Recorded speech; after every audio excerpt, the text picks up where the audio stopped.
اعوذ باللہ من الشیطان الرجیم بسم اللہ الرحمن الرحیم قال تبارک و تعالی فی القرآن المجید تلک الرسل فضلنا بعضهم علی بعض منهم من کلم اللہ ورفع بعضهم درجات وآتینا عیسی ابن مریم البینات وأیدناہ بروح القدس صدق اللہ العظیم رب اشرح لی صدری ویسر لی امری واحلل عقدۃ من لسانی یفقہوا قولی۔ آج انشاءاللہ تیسرا پارہ پڑھا جا رہا ہے، اسی کا خلاصہ آپ کے سامنے پیش کرنا ہے۔ تیسرے پارے کا آغاز ان الفاظ سے ہوتا ہے کہ اللہ تعالیٰ نے فرمایا یہ رسول ہیں جنہیں ہم نے بعض کو بعض پر فضیلت دی ہے۔ ان میں وہ بھی ہیں جن سے اللہ کلام فرماتا ہے، جیسے اللہ تعالیٰ نے موسیٰ علیہ السلام سے ڈائریکٹلی کلام فرمایا۔ ورفع بعضهم درجات، بعض کے درجے اللہ نے بلند کیے، یعنی کسی اور اعتبار سے اللہ نے کسی اور کو فضیلت دی۔ صالح علیہ السلام کو اونٹنی کا معجزہ عطا فرمایا، موسیٰ علیہ السلام کو عصا اور ید بیضہ کا معجزہ عطا فرمایا، عیسیٰ علیہ السلام کو بہت سے معجزات عطا فرمائے، اور اسی طرح فرمایا ہم نے عیسیٰ ابن مریم کو بہت سے صریح واضح معجزے عطا کیے اور ان کو قوت بخشی روح القدس کے ذریعے۔ روح القدس سے مراد ہے جبرائیل علیہ الصلاۃ والسلام، کہ ان اللہ تعالیٰ کی خاص عنایت سے حضرت جبرائیل علیہ السلام نے عیسیٰ علیہ السلام کی خاص مدد فرمائی۔ اس کا تذکرہ آخر میں آ جائے گا۔ تو ان آیات کے ان الفاظ کے ساتھ تیسرا پارہ شروع ہوتا ہے۔ تیسرے پارے میں ایک اہم چیز آیت الکرسی ہے۔ آیت الکرسی بڑی عظیم آیت ہے، اس کی بڑی فضیلت آئی ہے قرآن میں بھی اور احادیث میں بھی۔ اس میں اللہ تعالیٰ کی صفات کا بیان ہے، اس کے ایٹریبیوٹس کا بیان ہے۔ اللہ لا الہ الا هو الحی القیوم، اللہ وہ ہستی ہے جس کے سوا کوئی معبود نہیں۔ الحی القیوم، وہ زندہ ہے، اصل زندہ وہی ہے۔ القیوم، تھامنے والا ہے۔ تھامنے والا سے مراد یہ ہے کہ کوئی چیز اپنے طور پر زندہ نہیں جب تک کہ اللہ نے اس کو تھاما نہ ہو۔ ہر چیز کا وجود اللہ کے تھامنے سے قائم ہے۔ اگر اللہ تعالیٰ اپنا دست شفقت ہٹا لے تو وہ چیز قائم نہیں رہ سکتی، وہ تھامنے والا ہے۔ سورج ہے تو اس کے حکم سے وہ چل رہا ہے، چاند، ستارے، ہوائیں، پانی، سب کچھ جو ہے اللہ تعالیٰ کے تھامنے سے قائم ہے۔ لا تأخذہ سنۃ ولا نوم، اسے نہ اونگ آتی ہے نہ اسے نیند آتی ہے۔ انسان کمزور ہے، نیند کے بغیر وہ کوئی کام نہیں کر سکتا، تھک جاتا ہے۔ اللہ تعالیٰ زندہ ہے اور اسے کوئی تھکاوٹ نہیں ہوتی۔ لہو ما فی السماوات و ما فی الارض، جو کچھ آسمانوں اور زمین میں ہے سب اسی کا ہے۔ ایوری تھنگ بلانگس ٹو ہم۔ انسان کے پاس جو کچھ ہے وہ اللہ تعالیٰ کی دی ہوئی امانت ہے۔ ایک انسان یہ تصور کرے کہ یہ میری چیز ہے، اس کی سائیکالوجی ڈفرنٹ بن جاتی ہے۔ کہتا ہے میری چیز ہے، میں جس کو چاہوں دوں، جس کو چاہوں نہ دوں، میری مرضی۔ تم کون ہوتے ہو؟ کیونکہ وہ کلیم کرتا ہے یہ میری چیز ہے۔ اللہ نے فرمایا تمہاری کوئی چیز نہیں، سب کچھ میری ہے، تمہارے پاس جو کچھ ہے وہ میری امانت ہے۔ اب جب امانت کا تصور آتا ہے تو انسان کی سائیکالوجی بالکل بدل جاتی ہے۔ بھئی یہ میری چیز نہیں ہے، یہ کسی کی امانت ہے، میں اس میں کوئی چیز اپنی طرف سے کچھ لے نہیں سکتا۔ جیسے وہ کہیں گے میں اسی طرح رکھوں گا، جب وہ چاہیں گے میں یہ واپس کر دوں گا۔ تو انسان کی سائیکالوجی بدل جاتی ہے۔ اقبال کہتے ہیں این امانت چند روزہ نزد ماست، در حقیقت مالک ہر شے خداست۔ یعنی یہ چند دن کی زندگی ہے، امانت ہے ہمارے پاس، اور مالک حقیقتاً اللہ ہی ہے۔ لہذا لہو ما فی السماوات و ما فی الارض من ذا الذی یشفع عندہ الا باذنہ، کون اس کے ہاں سفارش کر سکتا ہے مگر اس کی اجازت کے ساتھ۔ سفارش کا تصور یہی ہے کہ انسان مسلمان یہ رکھتا ہے کہ وہاں پر ہماری کوئی نہ کوئی اللہ تعالیٰ کہ مطلب یہ کہ سفارش ہو جائے گی، رسول سفارش فرمائیں گے، یا کوئی نیک آدمی یا ہمارے والدین، ایک تصور ہے ہمارا، لیکن اللہ نے اس کو واضح کیا کہ وہاں اجازت ہماری ہوگی۔ کون سفارش کر سکتا ہے ہمارے ہاں مگر اس کی اجازت کے ساتھ، اور لہذا سفارش کے 3 اصول قرآن نے وضع کیے، یعنی اللہ جس کو اجازت دے گا اور جس کے لیے اجازت دے گا، پی پی کال ہوگی کہ تم فلاں کے لیے کر سکتے ہو، اجازت اللہ کی ہوگی، کوئی اپنی طرف سے سفارش نہیں کر سکے گا۔ لمن الملک اليوم للہ الواحد القہار، پوچھا جائے گا آج بتاؤ کس کا اختیار ہے، پوری نوع انسانی کھڑے ہو کر کہے گی اللہ آج ہم نے دیکھ لیا، مان لیا تو اکیلا ہے اور چھایا ہوا اور تیرا ہی اختیار ہے۔ یہ قرآن کے الفاظ ہیں۔ لہذا جس کو اللہ اجازت دے گا، جس کے لیے اجازت دے گا، اور وہ بات بھی بالکل صحیح کہے گا، غلط بات کوئی کر نہیں سکتا اللہ کے سامنے۔ اس لیے اللہ نے فرمایا یعلم ما بین ایدیہم وما خلفہم، وہ جانتا ہے جو کچھ ان کے سامنے اور کوئی پیچھے ہے۔ علم تو اللہ کو ہے، کوئی انسان وہاں کھڑے ہو کر یہ نہیں کہہ سکتا کہ کسی اپنے ہمسائے کے لیے سفارش کرے، اللہ آپ نہیں جانتے یہ میرا ہمسایہ ہے، بڑا نیک آدمی تھا، میں اس کی سفارش کرتا ہوں۔ اللہ کے سامنے کون، اس کے علم کے سامنے کون بات کر سکتا ہے؟ لہذا کہہ دیا کہ وہ جانتا ہے جو کچھ ان کے سامنے ہے، جو کچھ پیچھے ہے، تم غلط سفارش کر بھی نہیں سکتے۔ وَلَا يُحِيطُونَ بِشَيْءٍ مِّنْ عِلْمِهِ إِلَّا بِمَا شَاءَ، اور وہ اس کے علم میں سے کسی چیز کو حاصل نہیں کر سکتے مگر اس کی اجازت کے ساتھ۔ اللہ جس کو چاہتا ہے علم دے دیتا ہے، جتنا چاہتا ہے اتنا علم دیتا ہے۔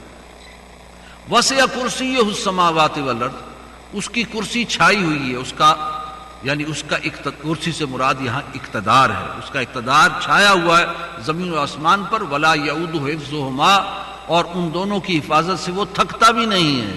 وہو العلی العظیم، وہ بڑا بلند و بالا اور عظمت والا ہے۔ آپ اس ایک آیت میں دیکھیں، عظیم ترین آیت ہے آیت الکرسی، اس میں اللہ تعالیٰ کی صفات کو بیان کیا گیا ہے کہ وہ الحی ہے، قیوم ہے، نہ نیند آتی ہے نہ اونگ آتی ہے، سب کچھ اسی کا ہے، اور کوئی اس کے سامنے سفارش کا پر بھی نہیں مار سکتا اس کی اجازت کے بغیر۔ جو کچھ علم دیتا ہے تو وہی دیتا ہے، زمین و آسمان پر اس کا اقتدار چھایا ہوا ہے، اور اس کی حفاظت اس کو تھکاتی بھی نہیں ہے، بلند و بالا ہے، عظمت و بالا ہے۔ یہ اللہ کی صفات کے حوالے سے عظیم ترین آیت ہے۔ آگے اللہ تعالیٰ نے ایک بات بیان فرمائی کہ اسلام قبول کرنے میں کوئی جبر نہیں، لا اکراہ فی الدین۔ یہاں پر ایک غلط بات سمجھی گئی ہے کہ شاید دین میں جبر نہیں، یہ مفہوم نہیں ہے۔ مفہوم ہے دین کو قبول کرنے میں جبر نہیں۔ آپ کسی کو مجبور نہیں کر سکتے کہ تم اسلام لاؤ، کسی کو بندوق کی نالی پر جو ہے نا اس کے سر پر جو ہے بندوق کھڑی کر کے نہیں کہہ سکتے کہ تم اسلام لاؤ۔ لا اکراہ فی الدین، دین میں کوئی جبر نہیں۔ ہاں البتہ یہ ضرور ہے کہ آپ اس کو ترغیب دلا سکتے ہیں، آپ اس کو کوئی دلیل دے سکتے ہیں، آپ اس کو سمجھا سکتے ہیں، آپ اس کو فائدے بتا سکتے ہیں اور اس کو اس طرف دعوت دے سکتے ہیں۔ ہاں البتہ اگر وہ قبول کر لے تو پھر دین میں بعض چیزوں میں جبر ہے، مثلا پھر نماز پڑھنی ہے وہ فرض ہے، پھر فرائض کا تصور آ جاتا ہے۔ روزہ رکھنا ہے ہر مسلمان کے لیے وہ فرض ہے، جو عاقل اور بالغ ہے۔ اسی طرح جس کا صاحب حیثیت ہے اس نے حج کرنا ہے۔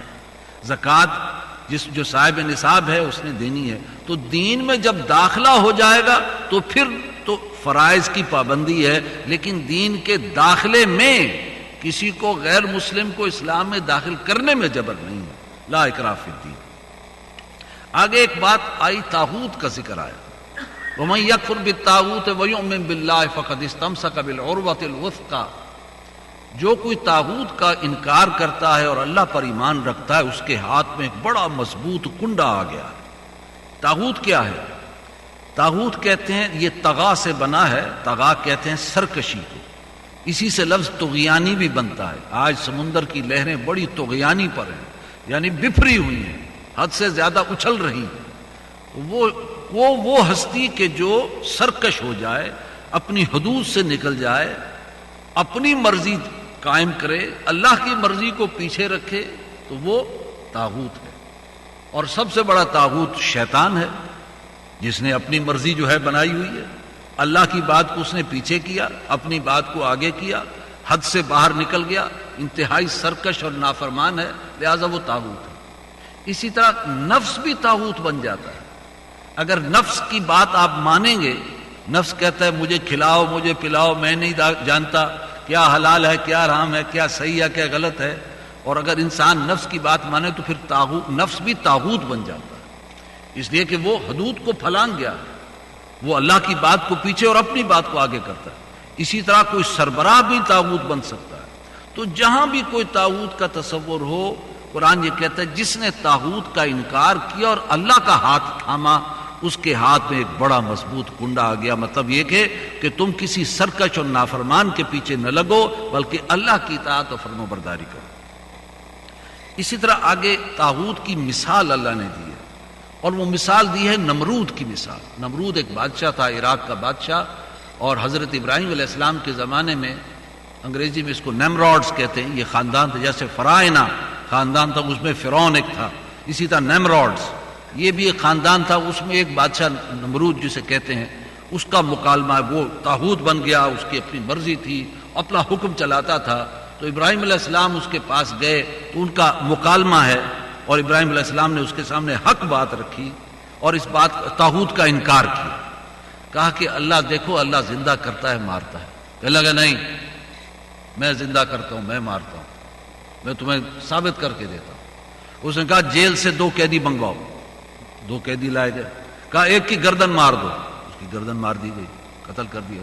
دوسرے کو کہا آزاد کر دو، آزاد کر دیا۔ کہا دیکھا میں زندہ کرتا ہوں، میں مارتا ہوں۔ تم کہتے ہو اللہ زندہ کرتا ہے، اللہ میں زندہ کرتا ہوں، یہ طاغوت ہے۔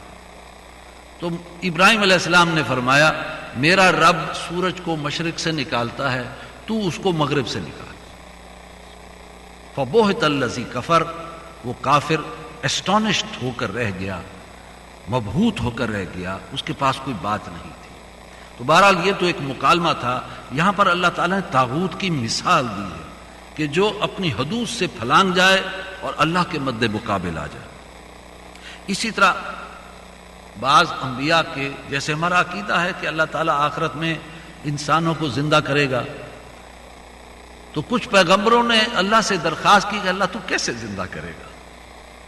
اگرچہ ہم یقین ہے، لیکن دل کے اطمینان کے لیے کوئی ذرا دکھا کہ تو کیسے زندہ کرے گا۔ یہ عزیر علیہ السلام کا ذکر آتا ہے۔ عزیر علیہ السلام ایک بستی سے گزرے، وہ بستی بالکل نبوکٹ تاریخ میں آتا ہے، نبوکٹ نظر نے اس بستی کو بالکل برباد کر کے رکھ دیا۔ بنی اسرائیل کی بستی تھی، 6 لاکھ افراد کو اس نے قتل کیا، 6 لاکھ کو وہ ان کیپٹیوٹی قیدی بنا کر واپس عراق بیبیلونا لے گیا۔ تو وہ بستی بالکل جو ہے فلسطین میں جو ہے برباد ہوئی، اینٹ سے اینٹ بجی ہوئی تھی۔ عزیر علیہ السلام کا گزر ہوا اور دیکھ کر ان کے دل میں ہوک آئی کہ اللہ اس بستی کو کیسے آباد کرے گا، تو بالکل تباہ و برباد۔ آپ یوں سمجھیے جیسے کہیں ایٹم بم گر گیا ہو، اور جاپان میں جیسے ہیروشیما اور ناگاساکی میں بم گرا، کس قدر تباہی آئی۔ اگر اس وقت کوئی انسان اسے دیکھتا تو وہ سوچ نہیں سکتا کہ یہ دوبارہ کیسے آباد ہو جائے۔ تو ان کے دل میں خواہش آئی کہ یہ اللہ کیسے آباد کرے۔ تو ان کے ساتھ کچھ کھانا بھی تھا اور گدھا بھی تھا، کچھ گدھے پر سواری کرتے تھے۔ تو اللہ نے ان کو 100 سال کے لیے نیند دے دی۔ قرآن کے الفاظ ہیں وَلَبِثْتُ فِيهِ 100 عَامٍ، وہ 100 برس تک وہاں اس کے اندر سوتے رہے۔ جب اٹھے تو اللہ نے فرمایا عزیر دیکھو ذرا گدھے کو دیکھو۔ گدھے بالکل it had turned into dust, ہڈیاں تک اس کی جو ہے مٹی بن چکی۔ کہا کھانے کو دیکھو، کھانا دیکھا تو اٹ واز فریش، ویسے کا ویسا، آفٹر 100 ایئر، 100 سال بعد کھانا کھا۔ اللہ نے فرمایا اب دیکھو، اور ان کے سامنے وہ ڈسٹ اٹھی اور وہ ہڈیاں بنی اور ہڈیوں پر گوشت چڑھا اور اس کے اوپر جو ہے کھال آ گئی، اور وہی گدھا ان کے سامنے کھڑا ہو گیا زندہ ہو کر۔ تو اللہ نے فرمایا ہم اس طرح زندہ کریں۔ یہ صرف تمہارے دل کے اطمینان کے لیے یہ واقعہ اللہ نے یوں بیان کیا، اس لیے تاکہ اہل ایمان کو اس بات کا یقین ہو جائے کہ اللہ قیامت کے دن زندہ کر سکتا ہے، کرے گا۔ اسی طرح ابراہیم علیہ السلام کا واقعہ آتا ہے کہ انہوں نے بھی اللہ سے درخواست کی کہ اللہ تو کیسے زندہ کرے گا، ذرا دل کے اطمینان کے لیے مجھے دکھا۔ فرمایا کہ اچھا ابراہیم اس طرح کرو، 4 پرندے لے لو، چاروں کو ذبح کرو، پہلے اپنے ساتھ مانوس کرو، وہ تمہارے مانوس ہو جائیں گے، تمہاری ایک سیٹی پر جو ہے اکٹھے ہو جائیں گے. پھر ان کو ذبح کرو. انہوں نے ذبح کر دیا. کہا ان کے گوشت کو آپس میں مکس کر دو. انہوں نے مکس کر دیا. کہا کہ ان کے 4 حصے بنا لو. انہوں نے 4 حصے بنا لیے. کہا کہ ہر حصے کو جا کر ایک پہاڑ کی چوٹی پر رکھا، ایک پہاڑ پر، دوسرے پہاڑ پر، تیسرے پہاڑ پر چاہتے ہو. کہا اب سیٹی بجاؤ. سیٹی بجائی، وہ چاروں اڑتے ہوئے آ گئے. تو اللہ نے فرمایا اس طرح ہم زندہ کرتے ہیں. یہ دونوں واقعات قرآن میں اس تیسرے پارے میں بیان ہے، صرف یہ بتانے کے لیے اللہ زندہ کر سکتا ہے، کرے گا. اس کی قوت، اس کے ایٹریبیوٹس، اس کے اوصاف، وہ بہت قوت ہے. وَهُوَ عَلَىٰ كُلِّ شَيْءٍ قدیر، وہ ہر چیز پر قدرت رکھتا ہے. پھر آگے 2 رکوع اللہ تعالیٰ نے انفاق پر بیان فرمایا. انفاق کہتے ہیں اللہ کی راہ میں خرچ کرنا. فرمایا مثال ان لوگوں کی کہ جو اللہ کی راہ میں خرچ کرتے ہیں ایسے ہے جیسے ایک دانہ ہو، گندم کا دانہ، اور اس میں سے 7 شاخیں نکلیں اور ہر شاخ پر 100 دانے لگ جائیں. کتنے دانے ہو گئے؟ 700 دانے. ہر شاخ پر 100 دانے. ایک گندم کے دانے سے 100 گندم کے دانے نکلے. فرمایا جو شخص اللہ کی راہ میں خرچ کرتا ہے I give reward him 700 times. میں اس کو 700 گنا ضرب دے دیتا ہوں. اور یہ صرف وہ اللہ کی خوشنودی اور رضا کے لیے خرچ کرتا ہے. اچھا، اللہ کی رضا اور خوشنودی کے خرچ کرنے کی 2 مدیں ہیں. یہ جان لگی ہے، ذہن میں رکھیے. ایک ہے غربا، مساکین، یتیم، کوئی ویڈو ہے، کوئی غریب ہے، کوئی سائل ہے، کوئی مسکین ہے. ایک ہے اس راہ میں خرچ کرنا. دوسرا ہے اللہ کے دین کے لیے خرچ کرنا. جیسے مسجد ہے، یہاں لوگ آ کر اللہ کے دین کی بندگی کرتے ہیں، عبادت کرتے ہیں. یا قرآن مجید کی نشر و اشاعت کے لیے، اس کو آگے پہنچانے کے لیے کوئی ادارہ بن جائے، کوئی قرآن کی خدمت کا ادارہ، اس کو پروموٹ کرنے کے لیے تاکہ دنیا میں گائیڈنس پھیلے، اس کے لیے خرچ کرنا. یا دین کو قائم اور غالب کرنے کی جدوجہد تاکہ اللہ کا حکم نافذ ہو، یہ دین کے لیے خرچ کرنا، یہ دوسری مد ہے. لہٰذا یہ دونوں مدیں ہیں. ان کے بارے میں فرمایا یہ جو شخص خرچ کرتا ہے تو اس کے لیے 700 گنا اللہ اس کو ریوارڈ دیتا ہے. البتہ اس میں ایک بات فرمائی کہ اگر تم کسی پر خرچ کر کر احسان جتاؤ گے، اس کو بار بار کہو گے یاد ہے میں نے تجھے وہ دیا تھا، یاد ہے میں نے تجھ پر خرچ کیا تھا، میں نے تیرا علاج کروایا تھا، میں نے تجھے پڑھایا تھا، اور تو چھوٹا سا تھا میرے گھر آیا تھا، اور میں نے تجھے جو ہے تعلیم کا سارا میں نے بندوبست کیا. یہ کیا ہے؟ یہ احسان جتانا. فرمایا جو احسان جتاتا ہے نیکی کر کے یا تانا دیتا ہے اس کو، اللہ اس کے سارے ریوارڈ کو واش کر دیتا ہے، 0 سے ملٹیپلائی کر. لہذا فرمایا کسی کو احسان نہ جتاؤ. کیا ہے تو اللہ کی رضا کے لیے کیا ہے، کسی کو راضی کرنے کے لیے نہیں، اللہ کو راضی کرنے کے لیے کیا. اسی طرح فرمایا دیکھو اگر دینا ہے کسی کو تو اچھے سے اچھا مال دیا کرو. پرانا مال، پھٹا ہوا مال، وہ سیدھا مال، اگر کبھی وہ قرآن کہتا ہے اگر وہ تمہیں دیا جائے تو تم شرماؤ گے اس کو لیتے ہوئے. لہذا دینا ہے اللہ کی راہ میں تو اچھا مال نکالو، خوبصورت چیز نکالو تاکہ اللہ بھی راضی ہو اس بات سے. اور فرماتا ہے اللہ تعالیٰ دیکھو شیطان تمہارا ازلی دشمن ہے، وہ تمہیں خرچ کرنے سے روکے گا. وہ کہے گا خرچ مت کرو، تمہارے اپنے بہت سے مسائل ہیں، تم نے ابھی گھر بنانا ہے، ابھی تم نے بزنس سیٹل کرنا ہے، ابھی تم نے کار خریدنی ہے، ابھی تم نے بیٹیوں کی شادیاں کرنی ہیں، پہلے اپنی تو پوری کرو بھائی، بعد میں اس کی پوری کر لینا. شیطان ڈراتا ہے، فقر سے ڈراتا ہے، بخیل بناتا ہے، کنجوسی سکھاتا ہے، اور اس کا پیسہ خرچ کہاں کرواتا ہے؟ برے کاموں میں خرچ کرواتا ہے، بے حیائی کے کاموں میں، اسراف میں، تبذیر میں، تفریحات میں، رسم و رواج میں. ان میں وہ کہتا ہے زیادہ سے زیادہ خرچ کرو، جبکہ اللہ تمہیں ترغیب دیتا ہے کہ اللہ کی راہ میں خرچ کرو. اور اللہ فرماتا ہے اللہ تمہیں دنیا میں بھی قناعت دے گا، دل کا سکون دے گا، اور آخرت میں اللہ تعالیٰ کی رضا اور اس کی مغفرت تمہیں حاصل ہوگی. تو اللہ کی رضا میں خرچ کرنے پر اللہ تعالیٰ نے یہ بیان فرمایا، اور فرمایا یہ حکمت ہے. اس کو دانائی کہتے ہیں کہ بظاہر خرچ کرنے سے مال گھٹ رہا ہے، لیکن تم اللہ کی رضا کے لیے دے رہے ہو، اور اللہ تمہیں وعدہ دے رہا ہے کہ آخرت میں تمہاری نجات ہوگی اور دنیا میں بھی سکون دوں گا. دس از وزڈم، دس از حکمت، دس از دانائی. یہ ہے جو بظاہر ہم حکمت کو جوڑتے ہیں مٹیریلزم کے ساتھ، کہ جس نے پیسہ زیادہ بنا لیا ہم کہتے ہیں he's a wise man, he's a wise guy, he has made money out of it. لیکن اللہ فرماتا ہے کہ اس کے وزڈم اس کے ساتھ نہیں ہے. وزڈم اللہ کی بات کے ساتھ ہے، آخرت کے ساتھ ہے. بظاہر کم ہو رہا ہے لیکن حقیقت میں تمہارا بڑھ رہا ہے. تو انفاق فی سبیل اللہ پر 2 رکوع ہیں اور وہ میں نے صرف ایک جسٹ آپ کے سامنے رکھ دی ہے. اس میں پھر آگے چونکہ اللہ کی راہ میں خرچ کرنے کو اللہ نے پروموٹ کیا ہے، بار بار فرمایا کہ خرچ کرو خرچ کرو خرچ کرو، اور فرمایا یہ مال صرف تمہارا نہیں، اس میں دوسروں کے حقوق ہیں اللہ نے رکھے.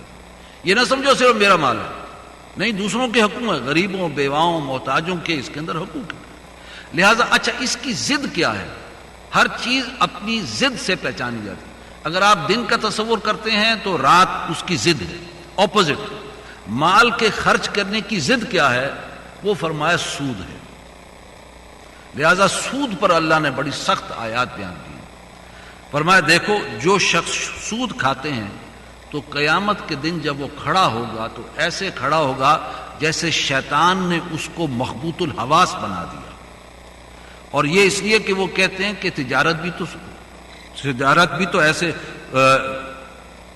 انما البیع مثل الربا، تجارت بھی تو سود کی طرح ہے، یعنی تجارت میں بھی تو ہم کماتے ہیں. اس کا مطلب یہ ہے کہ سود میں کمائی جو ہے وہ بھی ٹھیک ہے، اس لیے کہ تجارت میں بھی تو کمائی ہوتی ہے.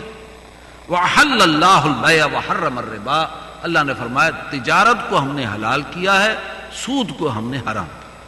لہٰذا تجارت میں انسان پیسہ لگاتا ہے، جان کھپاتا ہے، اپنا پسینہ لگاتا ہے، فائدہ بھی ہوتا ہے، نقصان کا بھی اندیشہ ہوتا ہے.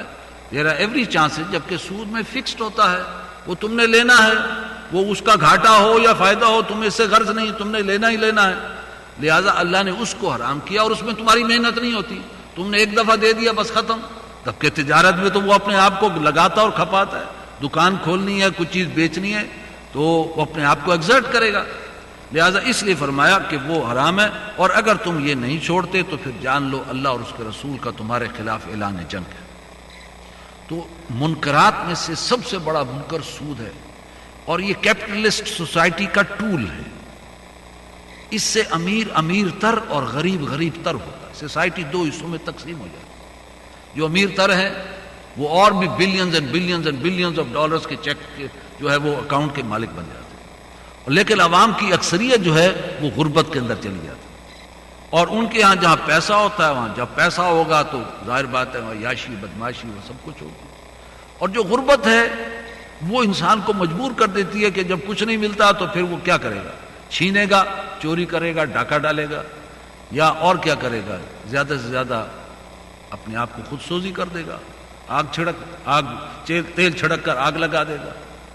پاکستان میں تو اکثر یہ مطلب خبریں آتی ہیں کہ عورت 4 بچوں کو لے کر دریا میں کود گئی اس لیے کہ 4 دن سے فاقہ تھا، یا عورت بچوں کو لے کر وہ کسی گاڑی کے نیچے آ کر لیٹ گئی، ٹکڑے ٹکڑے ہو گئے.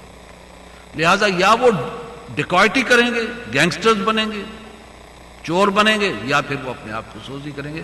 تو سود ایک ایسا ٹول ہے جو سوسائٹی کو پھاڑ دیتا ہے. اور کم تر حصہ وہ ہے کہ جو بہت زیادہ امیر ہو جاتا ہے، اور زیادہ تر حصہ ہے کہ جو بالکل غریب ہو جاتا ہے. اس لیے حضور نے فرمایا الربا 70 مرۃ ایسرها ان ينكح الرجل امه. سود کے اگر تم 70 حصے کر دو تو 1/70 حصہ the 1/70 ایسے ہے جیسے اپنی ماں کے ساتھ نکاح کر. اس کو اس قدر برا سمجھا، اتنا برا بنایا. اللہ اس کے رسول کا اس کے خلاف اعلان جنگ. فارسی میں اقبال کہتے ہیں از ربا آخر چمی زاید فتن، یعنی سود کے پیٹ میں سے سوائے فتنوں کے اور کیا جنم لے گا. کس نہ داند لذت قرض حسن، سود کھانے والا وہ قرض حسنہ کی لذت سے نہ آشنا کہ اللہ کی رضا کے لیے کسی کو جو ہے اس کو ہیلپ کرنے کے لیے قرض حسنہ انسان دے دے. از ربا آخر چمی زاید فتن کس نہ داند لذت قرض حسن. از ربا جاں تیرا دل چوں خشت و سنگ، آدمی درندہ بے دندان و چنگ. سود سے انسان کا باطن انر اس کا جو ہے ہارٹ وہ بالکل تاریک ہو جاتا ہے، ڈارک ہو جاتا ہے، اور دل ایسے ہو جاتا ہے جیسے پتھر. اور آدمی ایسے ہو جاتا ہے جیسے درندہ، اگرچہ اس کے دانت اور نکیلے پنجے نہیں ہوتے لیکن وہ درندہ ہوتا ہے۔ کہنے کا مقصد یہ ہے کہ سود کھانے والا اللہ نے فرمایا وہ اتنا یعنی خود غرض ہو جاتا ہے، ہارڈ ہارٹڈ ہو جاتا ہے، اسے پرواہ نہیں رہتی کہ دوسرا جو ہے وہ مرے یا جیے، اس کو صرف غرض ہے کہ میرا پیسہ واپس کرو، اور بمائے سود کے بابت ہارڈ ہارٹڈ ہو جاتا ہے، سنگ دل ہو جاتا ہے، تنگ دل ہو جاتا ہے، خود غرض ہو جاتا ہے۔ سوسائٹی ایسے لوگوں سے بھر جاتی ہے، اور جس نے سود دینا ہوتا ہے اس کے دل میں غم اور غصہ ہوتا ہے، ریونجنس ہوتی ہے کہ میں پورا کچھ جو قرضہ تھا وہ دینے کے باوجود میرا سود ختم نہیں ہو رہا، اور اگر ایک قسط مس کی تو وہ قسط ڈبل ہو رہی ہے اور وہ بڑھتا چلا جا رہا ہے، اندر ایک ریونج اور غصہ۔ نتیجہ یہ ہے کہ وہ یا تو بیمار ہو جائے گا یا سائیکولوجیکل پیشنٹ بن جائے گا یا کسی ڈاکٹر کے پاس جائے گا۔ لہٰذا اس کو اللہ تعالیٰ نے اس کے بارے میں بہت سی آیات بیان کی ہیں کہ اس سے باز رہو۔ پھر آگے اللہ نے سورہ بقرہ کا آخری حصہ جو ہے اس میں محاسبے کے حوالے سے بات کی ہے۔ فرمایا للہ ما فی السماوات و ما فی الارض، جو کچھ زمین و آسمانوں میں وہ سب اللہ کا ہے۔ وَإِن تُبْدُوا مَا فِي أَنفُسِكُمْ أَوْ تُخْفُوهُ يُحَاسِبْكُمْ بِهِ اللَّهُ، تم کسی چیز بات کو اپنے اندر چھپاؤ یا ظاہر کرو، اللہ تمہارا محاسبہ کر کے رہے گا۔ یہ آیت سن کر صحابہ کے اندر غم و غصہ غم بھر گیا دل کے لیے کہ اس کا مطلب ہمارے دل میں کوئی بات ہوگی تو اللہ اس کا بھی محاسبہ کر لے۔ ہمارے ذہن میں تو کئی خیالات آ جاتے ہیں، بلکہ صحابہ نے ایک بار تو حضور سے فرمایا حضور ہمارے ذہن میں تو ایسے ایسے خیالات آتے ہیں کہ دل چاہتا ہے اپنے آپ کو پہاڑ سے گرا کر ہلاک کر۔ حضور نے فرمایا واقعی تمہیں؟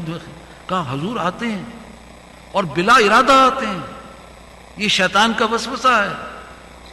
تو حضور یہ تو اللہ تعالیٰ فرمایا کہ تمہارے دل کے اندر جو تم چھپاؤ گے میں اس کا بھی محاسبہ کر کے رہوں۔ تو اس وقتی طور پر تو حضور نے فرمایا سمعنا و اطعنا، جو اللہ نے کہا ہے سنو اور اطاعت کرو، ٹھیک ہے۔ اللہ ہو سکتا ہے اس میں کوئی آگے چل کر آسانی پیدا، پھر آگے چل کر اللہ نے آسانی پیدا کی اور فرمایا لا یکلف اللہ نفسا الا وسعها، اللہ تعالیٰ ذمہ دار نہیں ٹھہرائے گا مگر اس کو کہ اللہ کسی کو مکلف یا باز پرس نہیں کرے گا مگر اس کی وسعت کے ساتھ۔ وسعها، یہ وسعت کیا ہے؟ یعنی ہر انسان کا جو محاسبہ ہے گویا وہ اس کے اپنے حالات کے مطابق۔ اب حالات میں دو چیزیں ہیں، ایک ہیں جینیٹک فیکٹرز اور ایک ہے انوائرنمنٹل فیکٹرز۔ ہر انسان کے مختلف ہیں۔ مثلا یہ کہ جینیٹکس آپ جانتے ہیں کہ ڈاکٹر کے پاس کوئی پیشنٹ آتا ہے کہتا ہے کہ جی مجھے شوگر ہو گیا، تو پہلا سوال یہ پوچھتا ہے آپ کے خاندان میں بھی کوئی ہے، کوئی والدہ یا والد؟ یہ کیا ہے؟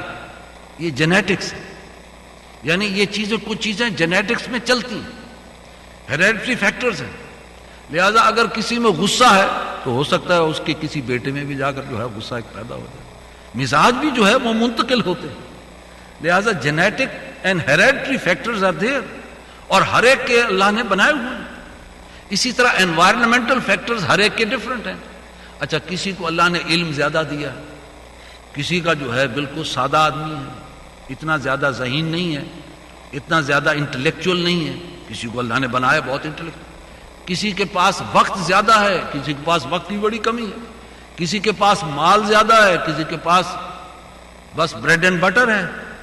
تو اللہ نے ہر ایک کو ڈفرنٹ حالات میں پیدا کیا، لہذا اللہ نے فرمایا میں محاسبہ کروں گا ان کی وسعت کے ساتھ، یعنی سارے فیکٹرز کو دیکھ کر، جینیٹک فیکٹرز کو، ہیریڈیٹری فیکٹرز کو، انوائرنمنٹل فیکٹرز کو، اس میں علم کتنا تھا، اس میں عقل کتنی تھی، اس میں انٹیلیجنس کتنی تھی، اس کے پاس ویلتھ کتنی تھی، اس کے پاس صحت تھی یا نہیں، اس نے سارا پیسہ اپنی صحت پر لگا دیا، یہ کیا ہوا؟ وہ پیدا ہی بیمار ہوا۔ وہ پچھلے دنوں اللہ تعالیٰ اس کی مغفرت کرے بچی فوت ہو گئی، مطلب وہ پیدائشی طور پر اس کے دل میں تکلیف تھی، حالانکہ وہ ہارٹ سرجری بھی ہوئی لیکن وہ نہیں رہ سکی، اور والدین نے کتنا پیسہ اس پر خرچ کیا ہوگا۔ ہر ایک کے اپنے حالات ہیں، اور کہیں یہ ہے کہ خاندان میں صحت ہی صحت اللہ تعالیٰ کی نعمت ہے اور ان کے پاس پیسہ ہے، وہ چاہیں تو اس کو زیادہ سے زیادہ اللہ کے دین کے لیے خرچ کر سکتے ہیں۔ تو یہ آزمائش ہے، ہر ایک کا انسان محاسبہ اس کے حالات کے مطابق ہو۔ اس پر پھر صحابہ کی جان میں جان آئی کہ اللہ تعالیٰ محاسبہ بہرحال ہر ایک کی کرے۔ اور یہ جو خیالات دل میں آتے ہیں اس کے بارے میں کہا گیا کہ جو وہ خیالات کے جو انسان کے بلا ارادہ آ جاتے ہیں، شیطانی وسوسہ تو لگا ہوا ہے نا، شیطان ذہن میں ڈالتا رہتا ہے، بلا سوچے سمجھے خیالات آ جائے، تو فرمایا اس پر محاسبہ نہیں ہوگا الا یہ کہ تم اس پر عمل کرو یا اس کو کسی کو بتا دو، بتاؤ بھی نہیں۔ بعض اوقات اللہ کے بارے میں کوئی غلط خیالات آ جائے، حضور کے بارے میں شیطان وسوسے ڈال دو، تو انسان خاموش رہے، لا حول ولا قوت الا باللہ، انسان کمزور بنائے گا۔ تو فرمایا جب تک کہ وہ عمل نہیں کرتا یا کسی کو بتاتا نہیں تو اللہ اس کا محاسبہ نہیں کرے گا۔ ہاں وہ خیالات کہ جو تم نے پورے ارادے کے ساتھ کی، پوری پلاننگ کے ساتھ کی، اس پر تو اللہ محاسبہ کرے گا کہ تم نے پوری پلاننگ کے ساتھ یہ کام کیا تھا، تم نے کسی پر بہتان یا تہمت جڑنے کے لیے پوری پلاننگ کی تھی کہ اس پر یہ میں الزام لگاؤں گا اور پھر میں دیکھوں گا یہ کیا کرتا ہے، یہ تو پوری پلاننگ تھی، لہٰذا وہ بلا ارادہ نہیں تھا، با ارادہ تھا، لہٰذا اس پر محاسبہ ہوگا۔ لہٰذا یہ آخری آیات اس اعتبار سے بڑی اہم تھی۔ اس میں جو آخری دو آیات ہیں یہ ذرا ذہن میں رکھیے، قرآن مجید پورا کا پورا اللہ تعالیٰ نے زمین پر حضور پر اتارا، سوائے دو آیات ہیں، اور یہ سورہ بقرہ کی آخری دو آیات۔ یہ اللہ تعالیٰ نے حضور کو تحفے کے طور پر آسمان پر عطا فرمائے جب آپ صلی اللہ علیہ وسلم شب معراج کو آسمان پر تشریف، عرش کے خزانے سے نکال کر حضور کو تحفہ دیا۔ الفاظ بڑے خوبصورت، بڑے پیارے، کاش کہ آپ اسے یاد کر لیں۔ اور حضور نے فرمایا اس کو ہر رات کو سونے سے پہلے یہ دو آیات پڑھ کر سویا کرو، اللہ کی حفاظت میں رہو گے۔ ربنا لا تؤاخذنا ان نسینا او اخطانا، اے اللہ ہمارا مواخذہ نہ فرمانا اگر ہم بھول جائیں یا ہم سے مسٹیک ہو جائے۔ ربنا لا تؤاخذنا ان نسینا او اخطانا ربنا ولا تحمل علینا اصرا کما حملتہ علی الذین من قبلنا، اے اللہ ہم پر کوئی ایسا بوجھ نہ ڈال، ایسی ذمہ داری نہ ڈال، ہم پر ایسی کوئی آزمائش نہ ڈال کہ جو تو نے ہم سے پہلے لوگوں پر ڈالی۔ ربنا ولا تحملنا ما لا طاقت لنا بہ، اے اللہ ہم پر ایسا بوجھ ذمہ داری نہ ڈال کہ جس کو اٹھانے کی سکت ہمارے اندر نہیں۔ واعف عنا، اے اللہ ہمیں معاف کر دے، واغفر لنا، اے اللہ ہمیں بخش دے، وارحمنا، اے اللہ ہم پر رحم فرما، انت مولانا فانصرنا علی القوم الکافرین، بس کافروں کے مقابلے میں ہماری مدد فرما۔ یہ عظیم آیات ہیں جس میں اللہ تعالیٰ کے سامنے انسان جیسے بچھ جاتا ہے کہ اللہ میرے گناہوں کو بخش دے، معاف کر دے، مجھ سے غلطی ہو گئی، میں بھول ہو گئی، بھول چوک ہو گئی، ایسی ذمہ داری مجھ پر نہ ڈال کہ میں اس کو اٹھا نہ سکوں، ایسی آزمائش مجھ پر نہ ڈال جو تم نے پہلے لوگوں پر ڈالی اور وہ اس ذمہ داری کو نہ نبھا سکے، مجھے معاف کر دے، مجھے بخش دے، مجھ پر رحم فرما۔ تو یہ عرش کے خزانے سے اللہ تعالیٰ نے یہ دو آیات حضور کو آسمان پر تحفتاً دی۔ کاش کہ امت مسلمہ ان آیات کو یاد کر کے رات کو سونے سے پہلے ان آیات کو ضرور پڑھ کر سو۔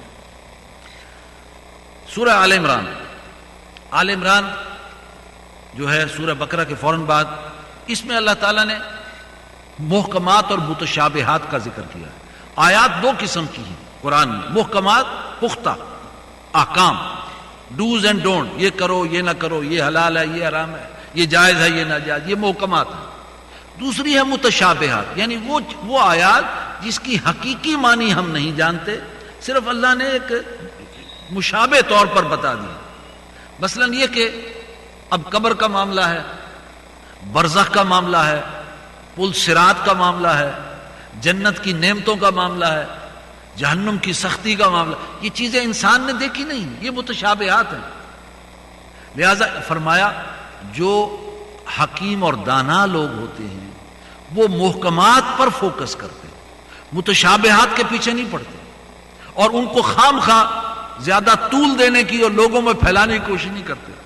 بس اتنا جتنا اللہ نے بتا دیا متشابہات کے بارے میں کہ جنت ایسی ایسی جگہ ہے اور اس میں یہ ہوگا، بس یہ ایمان رکھتے ہیں، بس اللہ نے جو فرما دیا ٹھیک ہے، لیکن فوکس آف اٹینشن ان کا محکمات پر ہوتا ہے۔ اس لیے اللہ نے فرمایا جو لوگ عقل مند ہوتے ہیں وہ محکمات پر ڈیرا لگاتے ہیں اور دعا کرتے ہیں کہ ربنا لا تزغ قلوبنا بعد اذ ہدیتنا وہب لنا من لدنک رحمہ انک انت الوہاب۔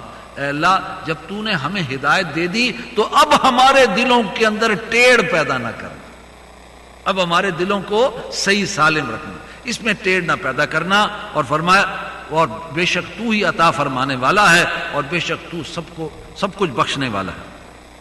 اس کے بعد اللہ نے دنیا اور آخرت کے حوالے سے بات کی۔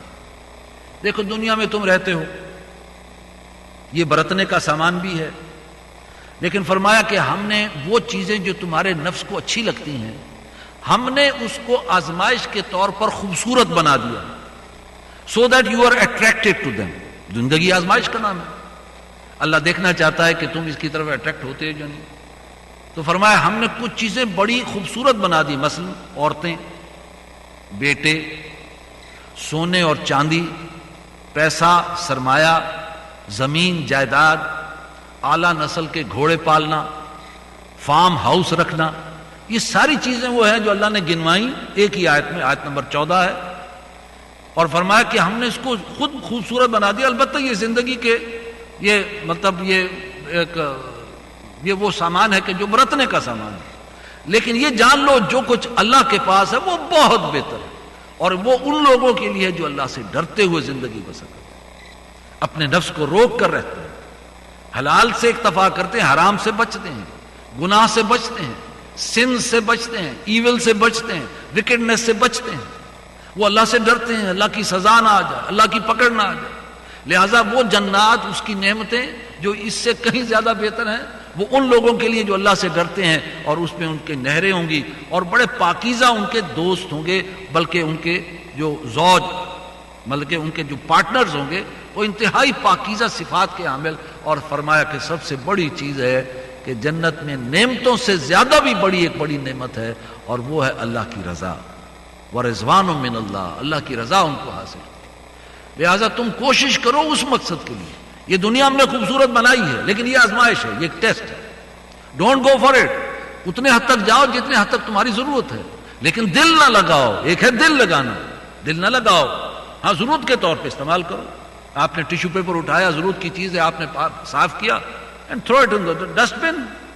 کوئی دل تو نہیں لگاتا، اس سے محبت تو نہیں کرتا، اس کو چومتا تو نہیں ہے۔ تو دنیا دل لگانے کی جگہ نہیں ہے، استعمال کی جگہ ضرور ہے۔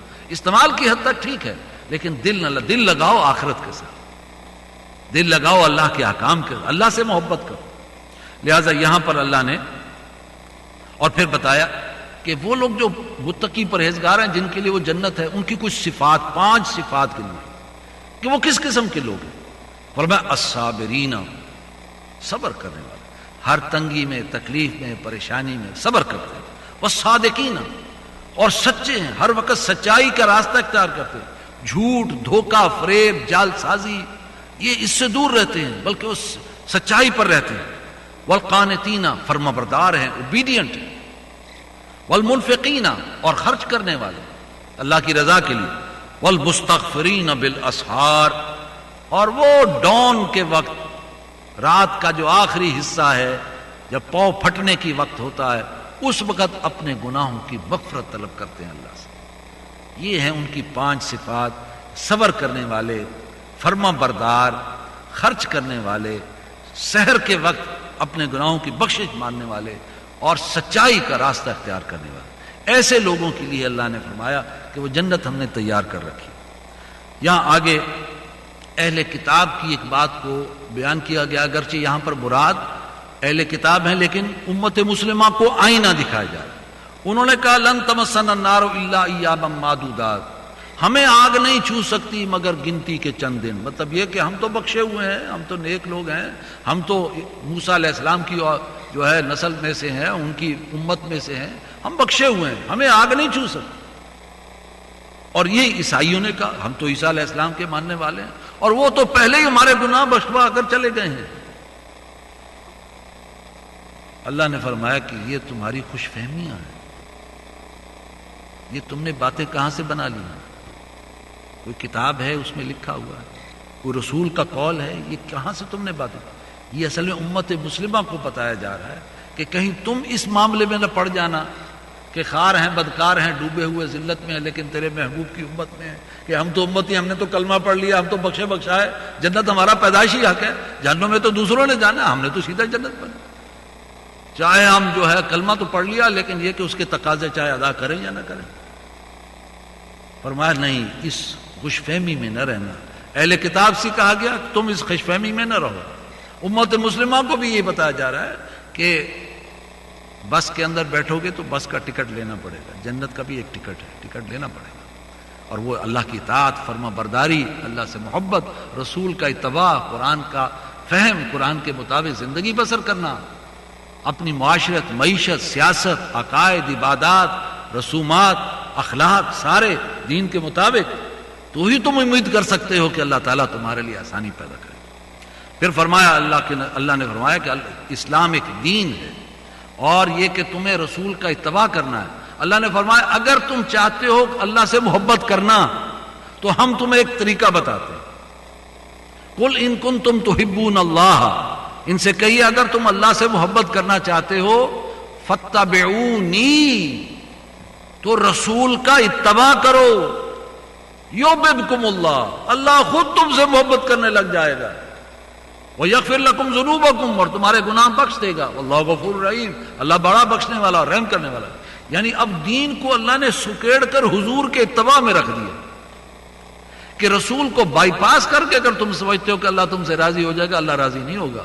پہلے رسول کا اتباع کرو۔ رسول کا اتباع کیا ہے؟ رسول اٹھتے کیسے تھے، بیٹھتے کیسے تھے، چلتے کیسے تھے، پھرتے کیسے تھے، آپ کی گفتگو کیسے تھی، آپ کے اعمال کیسے تھے، آپ کا چہرہ مبارک کیسے تھا، آپ کے اخلاق کیسے تھے، آپ کا بیہیویئر کیسا تھا، آپ کا ایٹیٹیوڈ کیسا تھا، آپ کا لوگوں کے ساتھ انٹریکشن کیسا تھا، آپ کا مشن کیا تھا، آپ کس کام میں اپنے آپ کو لگا رہے تھے۔ To be like that, follow ہم۔ حضور نے فرمایا من احب سنتی فقط احبانی، جس نے میری سنت سے محبت کی اس نے حقیقتاً مجھ سے محبت کی، ومن احبنی کان معی فی الجنہ، اور جس نے مجھ سے محبت کی وہ پھر میرے ساتھ جنت میں ہوگا، لیکن میری سنت سے محبت کرو۔ تو اللہ نے بھی فرمایا کہ تم رسول کا اتباع کرو، اس کی سنتوں کو اختیار کرو، اللہ خود تم سے محبت کرنے لگ جائے گا، تمہارے گناہوں کو بخش دے گا، اللہ غفور رحیم ہے۔ آخر میں اللہ تعالیٰ نے الوہیت مسیح کا، جیسے میں نے عرض کیا کہ عیسیٰ علیہ السلام کے بارے میں آخر میں کچھ عرض کروں گا۔ عیسیٰ علیہ السلام کی شخصیت ٹوٹلی ایک میریکل ہے، ایک بالکل بہت ہی معجزہ ہے۔ یعنی ان کی پیدائش آپ سوچیے، ایک اعتبار سے ذرا بالکل ریئلسٹک ہو کر اور نیوٹرل ہو کر سوچیں کہ عیسیٰ علیہ السلام کی پیدائش بن باپ کے ہوئی، ایک ان نیچرل تھی، ورنہ باپ کے بغیر تو نہیں ہوتی، بن باپ کے۔ بچپن میں ماں جب گود میں لے کر آئی تو لوگوں نے کہا اے مریم علیہ السلام یہ کہاں سے تم لے آئی، تیری تو شادی نہیں ہوئی، تو اتنی نیک پاک باز عورت تھی۔ تو انہوں نے اشارہ کیا کہ بچے کی طرف، کہ اس سے پوچھو۔ انہوں نے کہا بچے سے پوچھیں، تم بتاؤ یا بچہ بتائے گا؟ تو عیسیٰ علیہ السلام نے اسی گود میں ارشاد فرما انی عبداللہ، میں اللہ کا بندہ ہوں۔ یعنی ماں کی گود میں وہ بولنے لگ گئے، معجزہ۔ پھر بڑے ہوئے تو انہوں نے مٹی اور گارے سے ایک پرندہ بنایا، اس میں پھونک ماری، وہ اڑتا ہوا پرندہ بن گیا۔ اندھا آیا، اس کی آنکھوں پر ہاتھ رکھا، دعا کی، اس کو آنکھیں مل گئی۔ اس زمانے میں کوڑھ کا مرض تھا، لیپرسی، کوڑھی کے لیے دعا کی، ہاتھ پھیرا، شفا ہو گئی۔ کوئی شخص آیا، پوچھا کہ آپ مجھے بتائیں میں کھا کر کیا ہوں، تو اس کو بتا دیا کھا کر کیا آیا اور پیچھے رکھ کر کیا آیا۔ یہ سارے معجزات اللہ کے اذن اور حکم سے ان کو مل گئے۔ اسی طرح ان کا دنیا سے جانا بھی معجزہ، کہ پورا جسم جان سمیت کپڑوں سمیت اللہ نے پورا کا پورا آسمان پہ اٹھا لیا۔ اب ان حالات میں ان کو دیکھتے ہوئے ان کے ماننے والوں نے کیا سمجھا، یہ خدا ہی تھا یا خدا کا بیٹا تھا۔ An unusual miracle, his whole life was a miracle۔ لیکن اس پر اللہ نے کیا فرمایا؟ اللہ نے فرمایا دیکھو یہ ہم نے اس لیے پیدا کیا یہ سارا کچھ تاکہ تمہیں یقین ہو کہ اللہ سب کچھ کر سکتا ہے۔ فرمایا دیکھو انما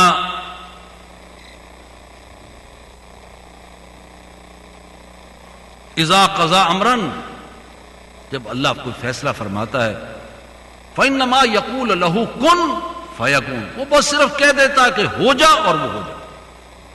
تو اللہ نے بس یہ کہا ہو جا اور وہ ہو گیا۔ مریم علیہ السلام کے پیٹ میں عیسیٰ علیہ السلام آ گئے۔ پھر اللہ نے دلیل کے طور پر کہا وہ نہ خدا ہے نہ خدا کا بیٹا ہے، اللہ کا بندہ ہے، اللہ کا رسول ہے۔ پھر صرف یہ کہ ایک معجزانہ اس کی جو ہے پرورش ہوئی ہے اور معجزانہ اس کی جو ہے پیدائش ہوئی ہے۔ کیا تم یہ سوچو آدم کا باپ کون تھا؟ یہ تو تم مانتے ہو نا کہ آدم کے باپ نہیں تھے، مٹی سے بنے تھے۔ ان کو تو تم کبھی نہیں کہتے کہ وہ خدا تھا یا خدا کا بیٹا، تو عیسیٰ کے بارے میں کیوں کہتے ہو کہ وہ خدا یا خدا کا بیٹا تھا؟ اسی طرح فرمایا جان دا بیپٹسٹ، یوحنا، حضرت یحییٰ علیہ السلام، ان کی پیدائش پر غور کرو۔ ان کی والدہ بانجھ تھی، یعنی ان کے ہاں اولاد ہو نہیں سکتی تھی۔ 70-80 برس تک وہ خاتون بوڑھی ہو گئیں لیکن کوئی اولاد نہیں۔ اس وقت اللہ نے اولاد کی جب وہ 70-80 کے پیٹے میں پڑی ہوئی تھی۔ بانجھ عورت میں سے حضرت زکریا نے دعا کی اللہ مجھے اولاد دے، میرا مشن بالکل پیچھے رہ جائے گا، میرے اس مشن کو لے جانے والا کوئی نہیں، اللہ میں تو ہی بہترین وارث ہے، مجھے کوئی اولاد عطا فرما۔ اللہ نے اس بڑھاپے میں ان کی جو ہے دعا قبول کی اور بانجھ عورت میں سے بچہ پیدا کر دیا۔ تو یہ ساری باتیں اللہ تعالیٰ نے بتائیں کہ وہ معاذ اللہ کوئی الوہیت میں شامل نہیں ہے، معاذ اللہ کو خدا یا خدا کے بیٹے نہیں ہیں، یا تین خدا نہیں، خدا ایک ہی ہے۔ قل هو اللہ احد اللہ الصمد لم یلد ولم یولد ولم یکن لہ کفوا احد۔ یہ اس کی قدرت ہے، وہ جو چاہتا ہے کرتا ہے، جو چاہتا ہے وہ مٹا دیتا ہے، جس کو چاہتا ہے پیدا کر دیتا ہے، چاہے بن باپ کے پیدا کرے یا باپ کے ذریعے پیدا کرے، یہ اس کی قدرت ہے۔ لہٰذا یہ بات اللہ نے یہاں پر فرمائی، اور آخر میں اہل کتاب کو دعوت دی گئی کہ دیکھو تم اور ہم ایک بات کی طرف آ جائیں، اور وہ یہ کہ ہم بندگی نہیں کریں گے مگر سوائے اللہ کی جو ہمارا رب ہے، ہم اس کے عبد ہیں۔ وہ اللہ ہمارا رب ہے، رب کہتے ہیں مالک کو، مالک وہ ہے، ہم اس کے بندے ہیں، عبد ہیں، غلام ہیں۔ لیکن انہوں نے اصل میں کیا مسئلہ کیا تھا کہ انہوں نے خدا کے اختیارات کو اپنے پوپ کو دے دیے۔ پال نے یہ کچھ کیا، یہ سارا کام پال نے کیا۔ پال جو ایک یہودی تھا جس نے عیسائیت کا لبادہ اوڑھا، اور اس نے پھر عیسائیت کے اندر یہ تبدیلی لائی، تو اس نے خدائی اختیارات پوپ کو دے دیے۔ مثلا یہ کہ کتاب کے اندر تبدیلی کرنے کا حق پوپ کو ہے، جبکہ یہ اختیار کس کا تھا؟ اللہ کا ہے کہ وہ جو کتاب ہے، لیکن اس میں تبدیلی کرنے کا حق اس نے پوپ کو دے دیا۔ پھر احکام کو بدلنے کا، حلال کو حرام اور حرام کو حلال کرنے کا حق پوپ کو دے دیا، گویا خدائی اختیارات ہو۔ اسی طرح توبہ قبول کرنے کا یہ معاملہ اللہ کا ہے، بندہ کس کے سامنے توبہ کرتا ہے؟ اللہ کے سامنے توبہ کرتا ہے، لیکن انہوں نے کیا حق دیا؟ یہ توبہ کرنا، قبول کرنے کا حق پوپ کو ہے۔ لہذا جاؤ اپنے پادری کے پاس جا کے کنفیس کرو کہ جی مجھ سے بڑا گناہ ہوا، اور گناہ کے مطابق جو ہے وہ معاملہ کرے گا، اور وہ کہے گا کہ ٹھیک ہے یو ہیو بین پارڈن۔ یہ اختیار خدا کا تھا، یہ اس نے پوپ کو دے دیا۔ لہذا اللہ نے فرمایا کہ تم اہل کتاب کو یہ کہو کہ ہم اور تم اصل میں ایک ہیں، کہ اللہ نے جو کتاب اتاری اس میں توحید ہے، اللہ رب ہے، مالک وہ ہے، اختیارات اس کے ہیں، ہم تو بندے ہیں۔ یہ ایک سجدہ جسے تو گراں سمجھتا ہے 1000 سجدوں سے دیتا ہے آدمی کو نجات، لہذا ہم رب نہیں، بندہ رب نہیں ہو سکتا، یا بندے کے پاس رب کے اختیارات نہیں آ سکتے۔ اس بات پر تو مانو، اس بات پر تو کم از کم ہمارے ساتھ مل جاؤ۔ یہ توحید تمہاری کتاب میں بھی، ہماری کتاب میں بھی۔ لیکن یہ کہ بہرحال وہ چونکہ پال نے وہ آیات ہی ساری الٹ پلٹ کر کے رکھ دی، تحریف کر دی، لیکن اللہ نے پھر بعد میں ان کو یہی بات بتائی کہ اس طرح کی گمراہی میں نہ پڑو، خدا ایک ہی ہے، اختیارات اسی کے ہیں، مالک وہ ہے، رب وہ ہے، قدرت اس کی ہے، اور باقی کسی کے پاس اختیارات، خدائی اختیارات نہیں ہے۔ بندہ بندہ ہے، چاہے وہ جتنا اونچا چلا جائے رب رب ہی رہتا ہے، چاہے وہ جتنا نیچے آ جائے۔ اللہ تعالی ہمیں سننے اور اس پر عمل کرنے کی توفیق عطا فرمائے۔ وآخر دعوانا الحمدللہ رب العالمین۔